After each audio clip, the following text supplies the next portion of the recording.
Hi students.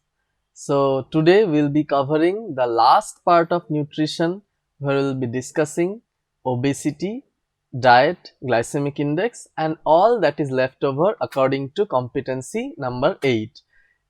If you don't know what I mean, I have already 2 previous classes regarding nutrition, the links of which can be found in the video description, so that you can pause this video right now, go watch them and come back right here so that we can follow along. Just one more disclaimer, NH has got nothing to do with this video. This is not a brand promotion. This is my personal t-shirt which I got during a marathon. So that being said, let us start right away. So what is obesity? Okay, now mind it, I am not here to teach you A to Z about obesity. Okay, there is a plenty of time. You being a first year, you will be taught obesity many times over. But my job here as your biochemistry teacher is to make you aware what sort of questions will be asked to you in your first professional MBBS exam from this topic. So we will be covering the must know areas, but we'll also be discussing some nice to know areas so that the good students can get some additional knowledge. You know, last class we discussed about malnutrition, protein energy malnutrition. We discussed kwashiorkor and marasmus. But you see, malnutrition means abnormal nutrition. Now that abnormal nutrition was having one spectrum in which the nutrition was very low, okay, undernutrition. But another spectrum of that mal or abnormal nutrition is overnutrition, and that is nothing but obesity. So obesity is a type of malnutrition and the specific overnutrition variety. Now actually this is the most prevalent nutritional disorder in developed countries. Okay, why?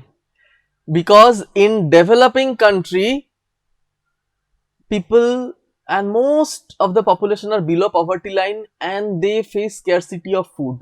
Okay, this is the disease of affluent people who does not have any shortage of food supply. You know, our human body is built in such a way because we have been facing, our ancestors have been facing shortage of food, scarcity of food since ages. Therefore, the body has been built in such a way that excess food can always be stored.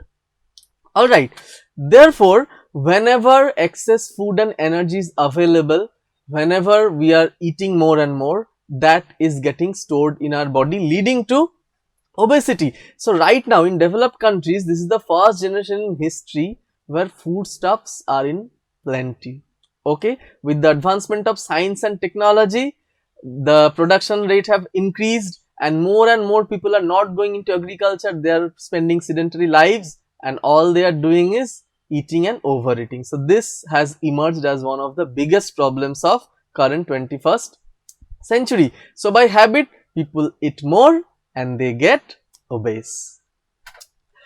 So this is the condition where one part of our body is made up of majorly 3 building blocks, you know, carbohydrates, proteins and fat from biochemical point of view, and in case of obesity, fat is accumulated in excess.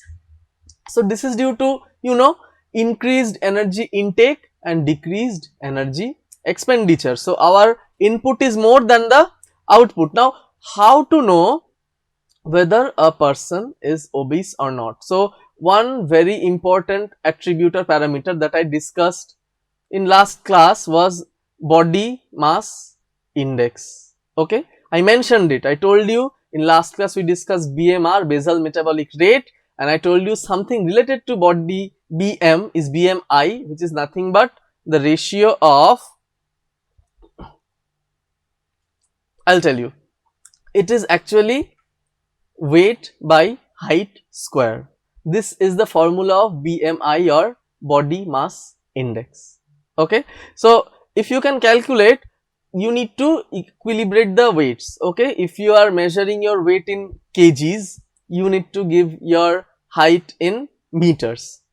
Alright, and if you are measuring your weight in pounds, then you can give your height in feet and inches.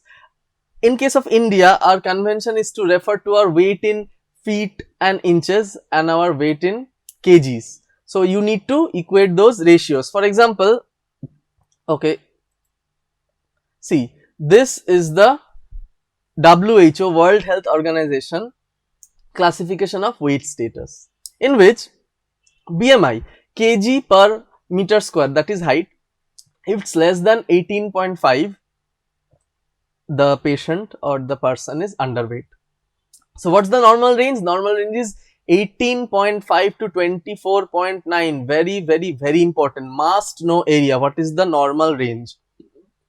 If you know the normal range, you will know what is pre-obese or overweight.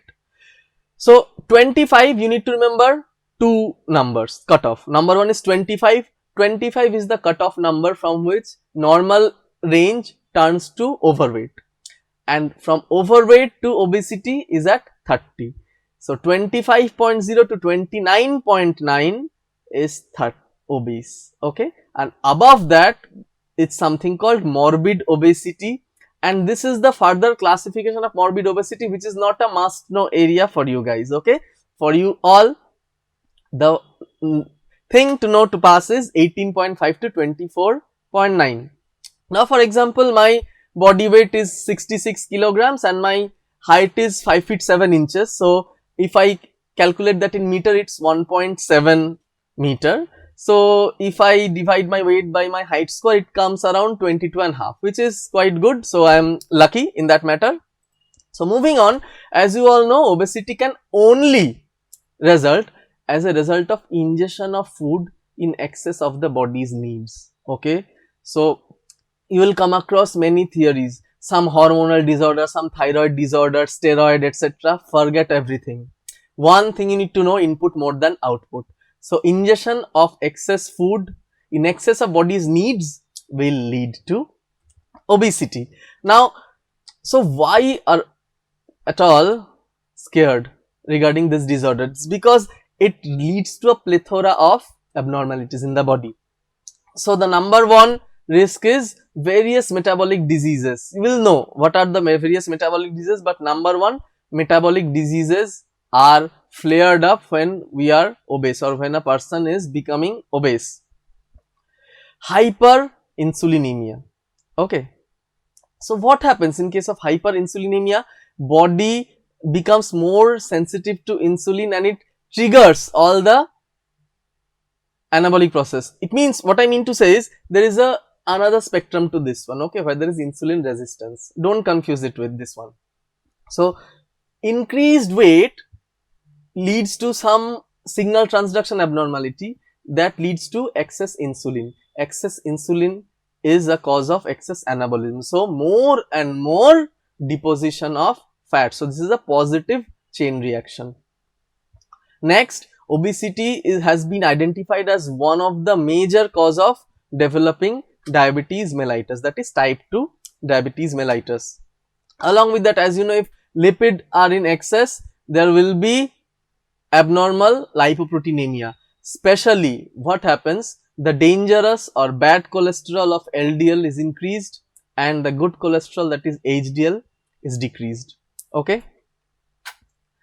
There is increased chance of atherosclerosis, which leads to excess cardiac and cerebral disorder, and that may lead to premature death. Another comorbidity means additional disease that occurs with this one, okay. Those go hand to hand, they shake hand, is high blood pressure. Often a obese person or a fatty person has got raised systolic and diastolic blood pressure, okay. These are all interrelated. So diabetes person is often obese and often hypertensive. So all these three play a synergistic role in worsening the body function, leading to cardiovascular complication due to atherosclerosis. Remember, cardiovascular means not only heart but also brain. So AMI, that is acute myocardial infarction, and cerebrovascular accident, that is stroke and syncope. And as I told you, all of them will lead to premature death, and excess rise in premature death has been found in the age group of 30 to 40, that is my age group, okay. So everyone, especially in this age group, should take adequate precaution of not gaining an ounce of weight, okay. So as I was telling you, Now, by now you already know the body mass index. What is it? It is weight by height square, where weight is in kg and height is in meters. Mind it, if you are calculating your height in feet and inches and weight in pound, the scale, the WHO scale will not be the same, okay, because WHO defines the scale with respect to kg and meter square. So the main problem now is central obesity, or what is accumulating in our core, okay. So it can be two types. Number one, android type. Android means male, okay, you will again read that in gynecology chapter. Android pelvis means male like pelvis. So in males, what happen, excess fat get deposited in the tummy, okay. This is the typical contour of an obese person, specifically centrally obese person. So centrally obese is the most dangerous thing, and in case of female, the fat is deposited uniformly around the breast, hips and thighs. This thing I am telling you again and again and again. One line has been added to it, that is excess of food and lack of exercise. Not only eating excess, we are spending less. So when we come to the treatment of obesity, you will see that one of the major intervention is exercise, okay. Now this obesity, along with the consequences that invite various metabolic changes, as I was telling you, metabolic diseases have been grouped together to form a new term of the 21st century, that is known as metabolic syndrome.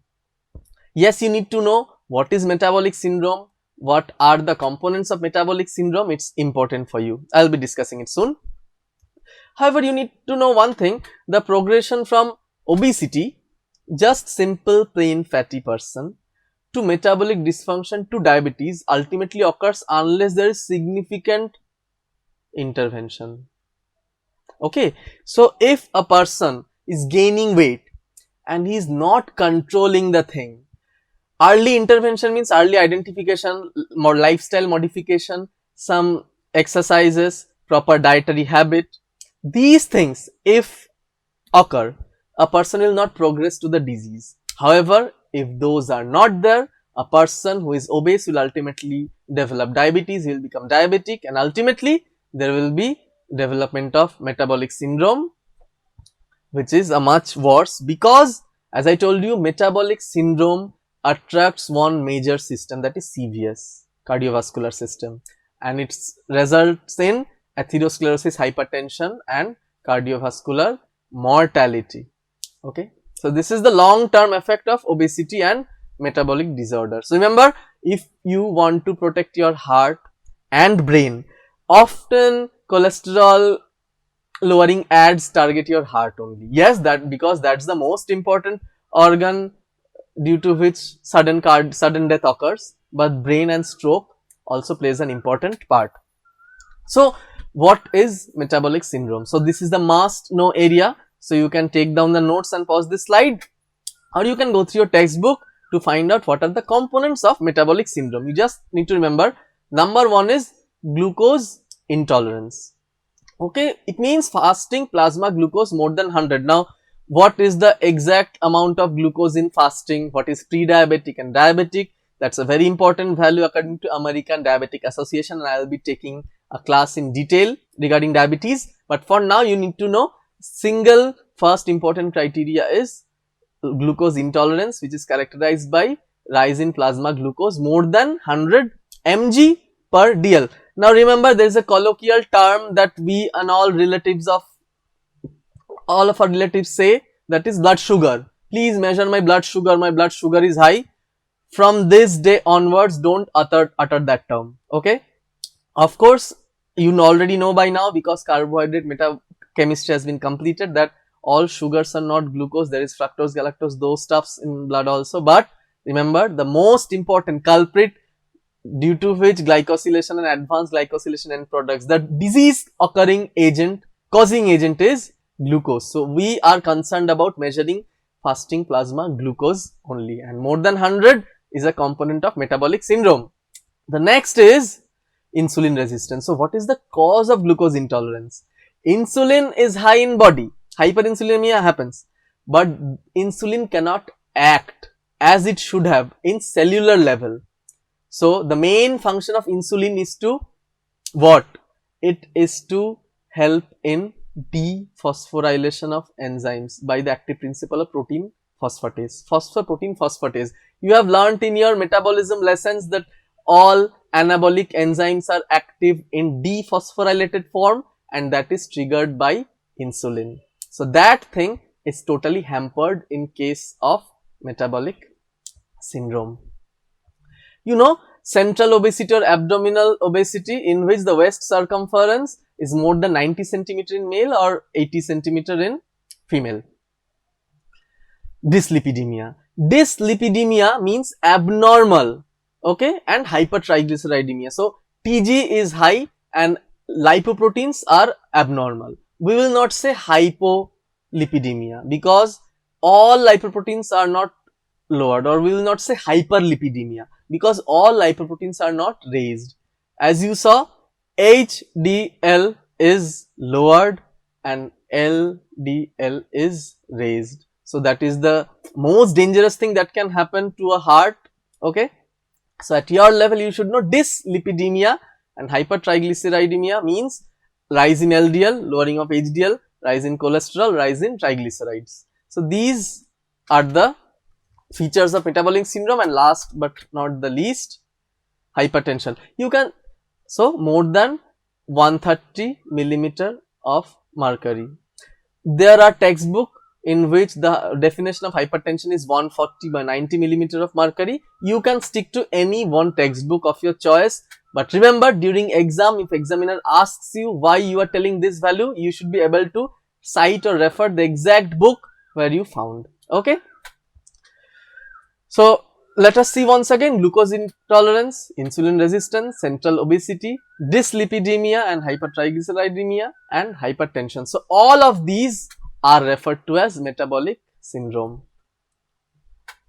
Now another new term. What is visceral obesity? You have guessed it right. Obesity in general means the whole person has become fatty. There is fat deposition everywhere. But there is a term known as visceral obesity, which means fat deposits inside the visceras, on top of the visceras, okay, liver and other vital organs. But there is no visible fat outside. So a person may appear skinny, okay, person may appear lean and thin, but suddenly he or she lands into a cardiovascular catastrophe, acute myocardial infarction and death. Why? Because it has been found that visceral adiposity index is the emerging danger marker nowadays. It is a surrogate marker of metabolic syndrome, which is has come up in many journals. Visceral adiposity is an independent marker, independent predictor of insulin sensitivity, impaired glucose tolerance, elevated blood pressure and dyslipidemia. So remember, so if visceral adiposity index is high, this problem. This much only you need to remember, okay, and it's especially relevant for those person who are not visibly fat, but they have got fat deposition inside them. So why this is bad? Because visceral fat, they lead to secretion of various pro-inflammatory cytokines and all sepsis causing factors, inflammatory agents. Those are tumor necrosis factor alpha, TNF alpha. These are all pro-inflammatory cytokines. Interleukin 6, IL-6, CRP, okay. These are C-reactive protein. These are all problematic agents that lead to a chain cascade of inflammatory reaction, and that ultimately leads to the cardiovascular morbidity and mortality in a molecular level.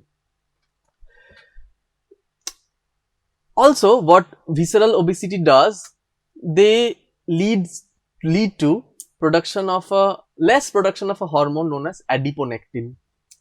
In this context, let me introduce you to two new hormones. One is leptin, Leptin, and another is adiponectin. So leptin and adiponectin are two very important hormones that play a role in development of obesity. Okay, so why should we bother about them? Because I will tell you about leptin later. Adiponectin actually is a beneficial hormone. It helps in reducing weight, it helps in increasing insulin sensitivity, it helps in reducing glucose intolerance, but visceral obesity leads to production of less adiponectin, so the beneficial role is lowered, so it is harmful. So remember, obesity means less adiponectin because adiponectin is a beneficial hormone.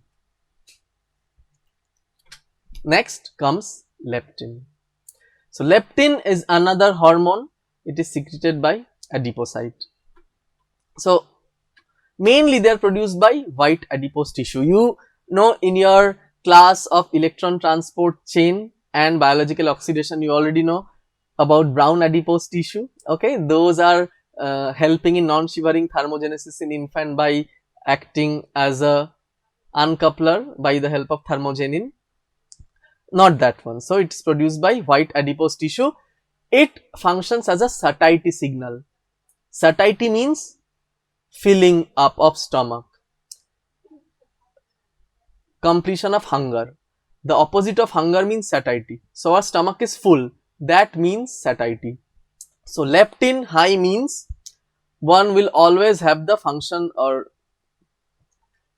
state of full stomach, or it serves as a signal. You don't need to remember high or low, just remember it functions as a satiety signal. Satiety means full stomach. Okay, it also acts as an index of energy reserve in the body. What you need to know is, when energy reserve is adequate, very easy to understand, leptin levels are increased, means my body has now all the necessary calories that I need to perform my activity. So now what will happen? Leptin level will increase, that will trigger my brain, okay, now is the time to stop eating all food. So there will be no further energy intake. So how does it do? Leptin inhibits neuropeptide Y secretion. So when the fat depots are full, appetite is decreased. So neuropeptide Y is another second tier signal and signal transduction agent or chemical neurotransmitter, or a protein or a hormone. It doesn't matter what you tell it. So it also serves as a link in the activation of leptin pathway. Remember, this is not a must know area. You need to know that leptin acts as a satiety signal and leptin levels are increased to suppress hunger. In addition, so students who are not aiming for the best of the best marks can actually relax for the next few lines, because this information is for those few students who like to read something extra. So neuropeptide Y secretion is inhibited by leptin. So when fat depots are full, appetite is decreased. Now obesity is associated with leptin resistance. Needless to say, means leptin cannot work. Leptin levels are high in plasma, just like insulin. Insulin levels are high, but it cannot act. So what it means? Leptin cannot work.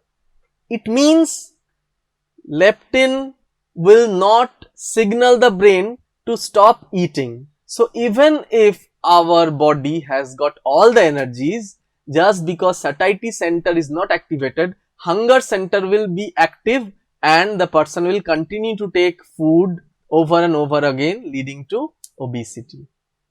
For this, there is a adipo-insular axis. Okay, what does it do? Insulin promotes leptin secretion and leptin inhibits insulin release. It acts in a feed forward and feedback mechanism. But even for the advanced students, you don't need to remember how adipo-insular axis acts. Just remember this line: insulin promoting leptin secretion and leptin inhibits insulin release. If you calm your brain and if you think where the anabolism is going, where the satiety center, how it will act, how the hunger center acts, then you can easily find out this thing. So what do we mean by leptin resistance? Leptin resistance, what happens? In leptin resist, actually leptin regulates long-term energy balance. Okay. So if leptin resistance prevails, if there is increased leptin resistance, there will be long-term inhibition of appetite in response to formation of body fat. Normally, okay, normally what leptin does, if body fat is in excess, you will not be hungry for a long period of time, okay. But in case of leptin resistance, this thing is totally hampered. So this mechanism is disrupted in obesity. So what happens, even though leptin levels are commonly elevated, this does not result in reduction of appetite and calorie intake. So which is self-explanatory by now. I very slowly have explained it. So if you are having problem in understanding this part, just scroll the video to 2 minutes back and then you can listen it over again. So normally leptin leads to triggering of satiety center, which leads to loss of appetite, suppression of appetite. But if leptin resistance is there, which is there in obesity, because this mechanism is disrupted, leptin cannot signal satiety center. So even if leptin levels are high, they will not lead to reduction in appetite, and there will be more and more caloric intake.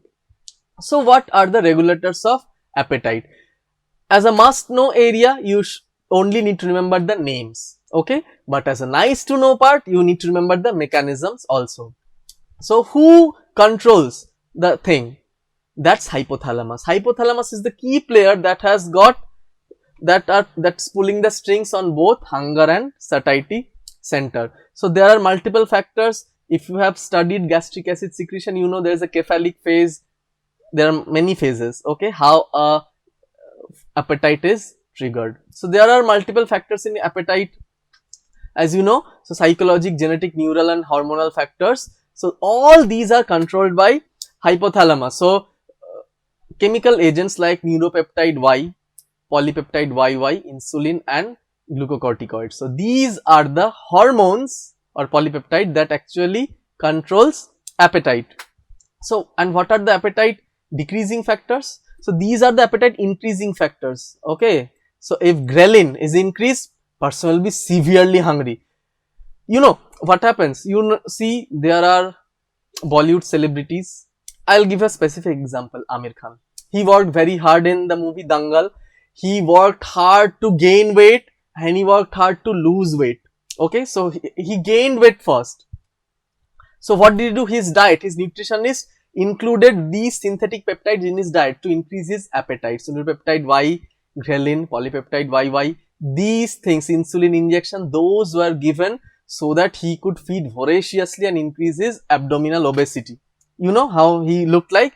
And then when his phase of cutting down was there was other factors to stop his appetite. So leptin, MSH and serotonin. So those are the things, and excess exercise and strong dietary control that led to his that much figure. So just remember at your level, leptin, MSH and serotonin, these decreases appetite, and neuropeptide Y, polypeptide YY, ghrelin, insulin and cortisol, they increase appetite. So how do they do it? Not a must know area. So neuropeptide Y is a hypothalamic polypeptide that stimulates desire for carbohydrate. Okay, this is very dangerous thing. Carbohydrate more and more means more obesity. More normal modern diet, partial fasting diet, though they all keto diet, they all tell you, as I told you in last class, to cut down carbohydrate. And neuropeptide Y increases desire for carbohydrate. So more and more carbohydrate, more and more obesity. Ghrelin, what does it do? It stimulates hunger center appetite by acting on the hypothalamus. Okay, very easy to understand. And other thing, NF and nephas. Nephas are primarily released from circulating adipose tissue during fasting. They actually reduce glucose uptake to promote lipid burning as a fuel. Okay, sparing carbohydrate. So this thing is not related to obesity, but I have included this because when our body is in fasting state, so what actually triggers? some amount of carbohydrate is always spared for the brain, because brain cannot consume anything other than carbohydrate. But this circulating non-esterified fatty acid, they are secreted from adipose tissue during fasting. They act as carbohydrate sparing agent and promote lipid fuel burning. So how do we treat obesity? So even if I don't show the slides, you must be able to tell me by now and from your common knowledge. So lifestyle modification is the best suitable remedy. So lifestyle modification, dietary modification, cut down all the excess carbohydrates, cut down raw sugar, cut down all sweetener, eat plenty of fibers, vegetable, protein. So goal is to reduce intake of calories and fat. So you need to have food like oats, which will increase the volume. It will give a sense of fullness by stretching the stomach, but the calorie is low, the fat is low. So frequent small meal with lots of vegetable will make the food palatable, giving a feeling of satiety. You will fool your stomach as if you are full. The stomach, there is also a visceral component of hunger, where when your stomach is stretched, it gives a signal that my stomach is full. So even if calorie intake is under your requirement, the stomach will sense that it's full and a person will stop eating. Controlled exercise is very, very useful. Remember, controlled exercise, it can be freehand, it can be with weights, but in a controlled way and in a regular way. Not that someone is giving 20 push-ups a day and then for the rest of the week he is eating all pizzas and burgers. That will not do. So regular controlled exercise. So you see, obesity involves around adipose tissue. Adipose tissue is the center of everything, and there are so many factors, all of which have been discussed, because glucagon, glucocorticoids, adrenaline, they act in the same way. So remember, cortisol acts in the same way with these. So these are all anabolic factors: IL-6, prostaglandin, insulin, glucagon. Not all are anabolic, but they help in formation. They directly influence the adipose tissue. You get my point? Some of them are anabolic, some of them are catabolic, but they exert action on adipose tissue. So this is adipose tissue, so they are influencing adipose tissue. And in response, what adipose tissue does? In response, adipose tissue produces these things.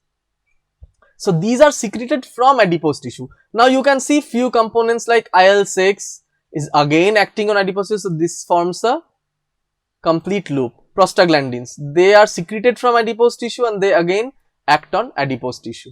Okay. So remember, this is not an essential diagram for you to know. Okay, I have given this one just for your recap. So these are the things that are happening in obesity. Okay. Now we move on to the next part of our lecture.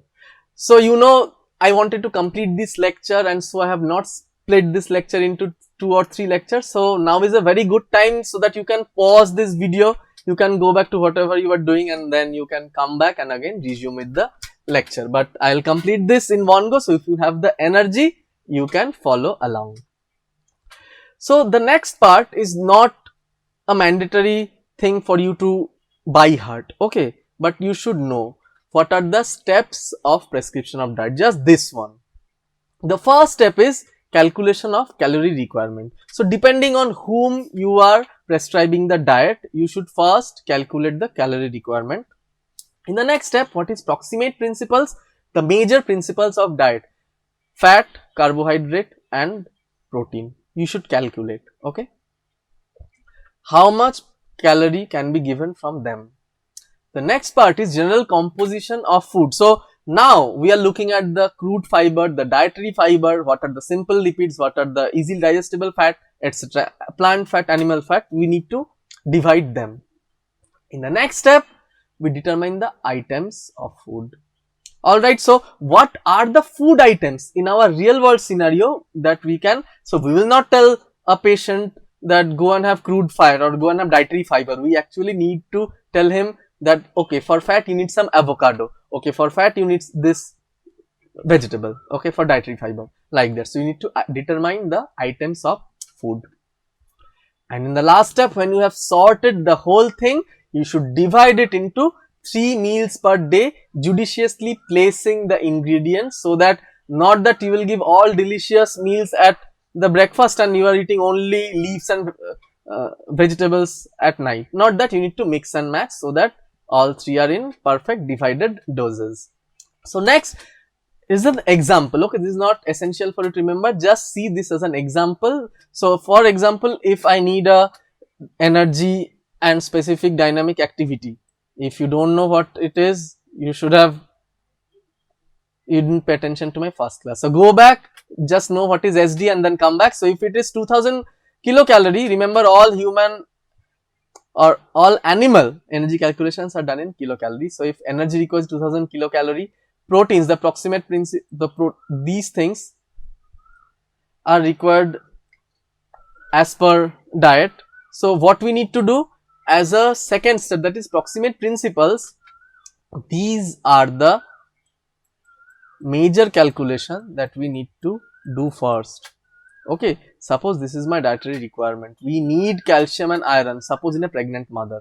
However, we first need to calculate whether these things can be or whether the calorific demand is met by the major ingredients. Then we can add the other necessary ingredients. Okay, so as I am telling you, this is not an essential part, this will be taught again in community medicine, this has been included in competencies. I am just touching this part. If you are having difficulty in understanding it, you are not alone, the whole thing will be made clear when you are into second or third year. Okay, so what are the energy requirements of normal person? So how do we know? Okay, so this is very easy, this is just a recap. So what do we need to calculate, or what we need to provide? Number one, so that the basal metabolic rate, the maintenance, that much minimal energy we definitely need to provide.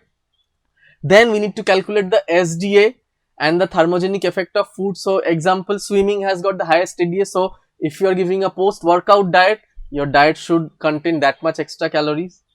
And we also should calculate the dietary habit of the patient. So whether he is sedentary, means he is doing desk job, or whether he is a marathon runner, who is a sports person. So all those factors will actually influence the diet. So again an example over here. So 55 kg person doing moderate work. So this is how it has been calculated. So this is a chart which has been shown in previous classes. For moderate activity, it's 40% of basal metabolic rate, that is 5 to 8 kilocalorie, and the SD, etc. So everything. So just remember, you don't need to remember this. Okay, you need to know the basic principles. As a first year student, you need to know the principles, how a diet is designed, and what are the calculation that you need to keep in mind. Okay. So another example, sedentary man, 60 kg, you will see the actual requirement is very low compared to a 55 kg who is doing moderate work, not even if this person is heavier. Okay, because of the activity and SDA, all the calculations are done, and according to the food habit, vegetarian and non-vegetarian, you need to calculate the important principles and identify the components of food.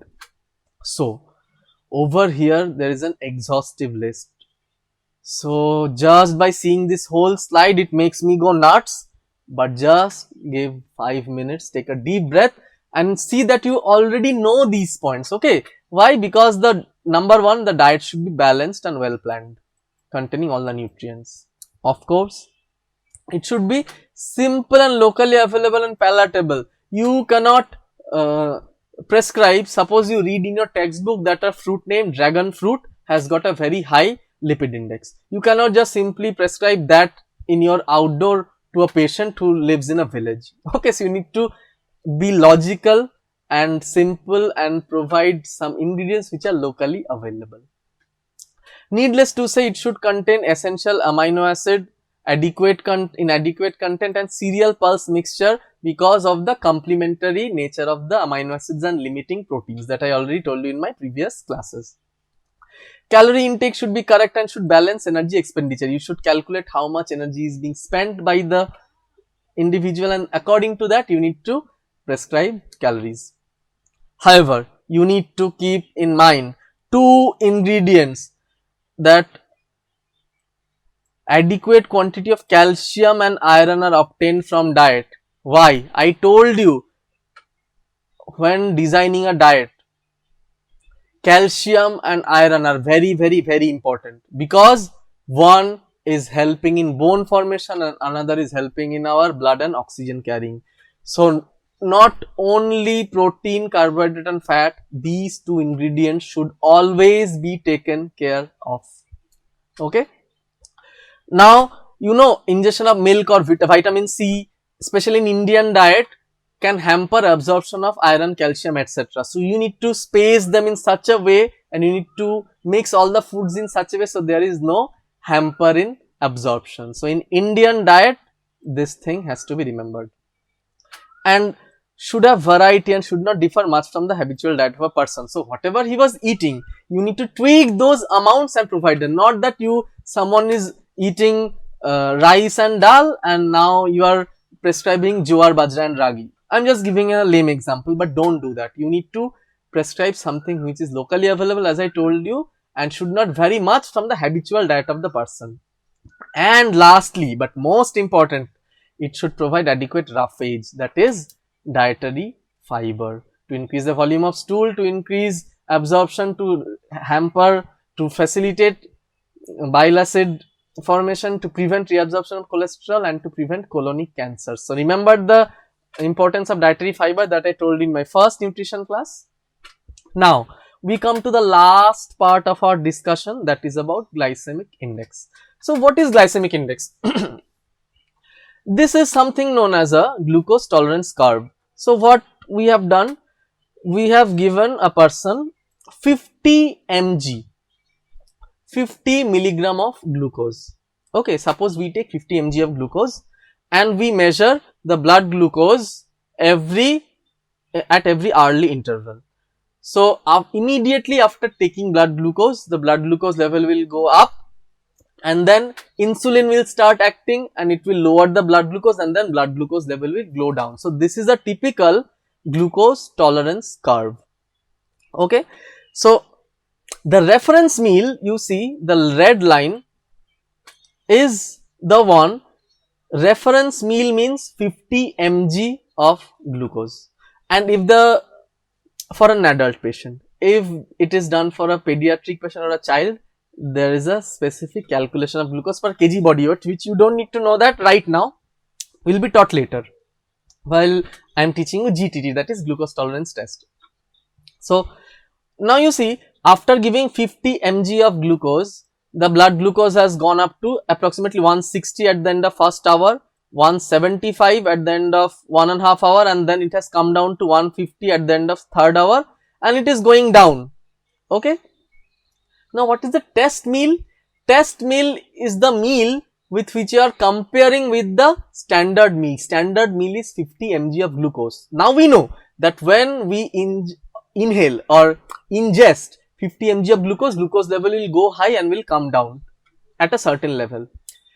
But now I am not having glucose. Suppose I am having 1 gram of or 1 liter of coconut water, or I am having 100 mg of khichdi, an Indian food. I tested that the blood glucose is not going that much high.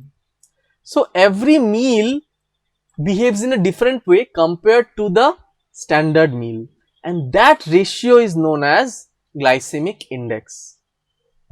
Okay, so I hope it's clear now. So what is it is assessed by the glucose tolerance test, that is comparing it with reference meal, and the reference meal is always 50 gram of glucose. If I told mg in my previous slide, I was wrong, that was slip of tongue. It is 50 gram. 50 mg will this much, and you can just lick it. Okay, so it's incremental area under glucose tolerance curve after 50 mg of test meal divided by incremental area under curve after 50 mg of reference meal multiplied by 100. So this is the area under curve. If you calculate this curve, this is the area under curve. So basically, if you had additional math as your extra subject, or if you know calculus by now, as from your plus 2, you should know that area under curve means basically we are integrating the equation. Okay, so integral this by integral that. Forget calculus, just know incremental area under curve. So numerator is reference meal and denominator is test meal. Okay, I completely messed it up. Always denominator is reference meal. Okay, my mistake, I'm sorry guys. Reference meal should always be in the denominator and test meal should always be in the numerator. Okay, you are testing something compared to 50 mg of reference meal multiplied by 100. As a general rule, the glycemic index of carbohydrate is lowered if it is compared with protein, fat or fiber, preferably with the least 2 of 3. So once if we are giving all carbohydrate total starch meal, it will be very high glycemic index, but if you are mixing it with fibers and fats and proteins, the glycemic index will be low. So this is the last slide, okay, to the end, and it brings to the end of this exhaustive lecture. So you see stuff, so these are few carbohydrates. Okay, if you mix them with protein and fat and fiber, the value will lower. So potato chips has got the highest glycemic index. So if you are now at your home lockdown and if you are watching this video and you are constantly having potato chips and french fries, then you are gaining weight not only here but in your viscera, and which is very dangerous. And lastly, compared to potato chips, milk and ice cream, it is also very high. There are fruits like watermelon, which has got very high glycemic index, and you should know this is something which you will read in your community medicine textbook, but just for clearing the concept. So over here, if we give 50 mg of potato chips, it will give a very high value compared to 50 divided by 50 mg of glucose. 50 mg of ice cream divided by 50 mg of glucose multiplied by 100. So this is glycemic index. So we have come to the end of our class. So you can go back and let us revise in a rapid manner as I do at the end of all classes. So let us go and see what all we studied today. So this is part 3. We are completing the competency of obesity and nutrition, okay, and diet. So we learned what is obesity. We learned how we can calculate the obesity with the help of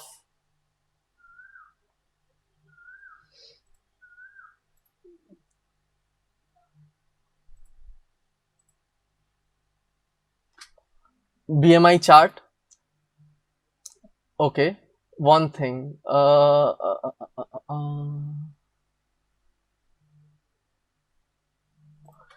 Just forget it. I'll show you what we revised over here because I have kept it open just for you. So remember, for you guys, 18.5 to 24.9 normal, 25 to 29.9 overweight. 29.9 is the cutoff point for obesity. So more than 30 is obese and more than 39.9 is morbid obesity. Okay. Next, we calculated what is the risk factors of obesity. Okay, very important. We already told you what is body mass index, in which you need to calculate in kg and height in meters. So central obesity, android in case of men and gynecoid in case of female. Metabolic syndrome and the components of metabolic syndrome, very important and a must know area.